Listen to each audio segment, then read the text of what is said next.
At this weather station in the far north, an important daily task. Don't get hung up. 1, science. That weather balloon will keep climbing and travel far into the upper atmosphere, carrying with it what's called a radiosonde. Its sensors ready to capture vital weather data. A snapshot of the atmosphere that's then shared with other countries to predict severe weather patterns. When Hurricane Florence was coming up the U.S. coast, they actually called us and asked us to do some extra soundings on the East Coast to help with the forecasting of where Florence was going to turn. The balloon prep is meticulous, down to a science. It has to be.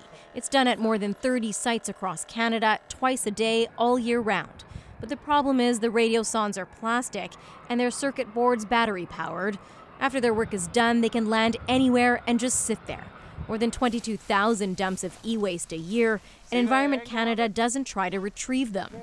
Not great for a department focused on reducing pollution, not creating it. This is where that information is crucial. And this professor who studies ways to recycle e-waste says more could be done.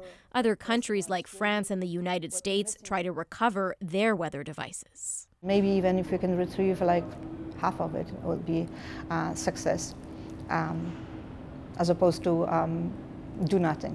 As for Environment Canada, it says it's a trade-off, crucial data for a small amount of e-waste. It wants to pick up the devices, but there's a big problem.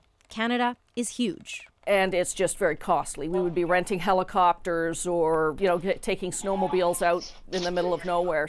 For now, the devices only have a phone number for you to call if you find one. The department says that phone rarely rings.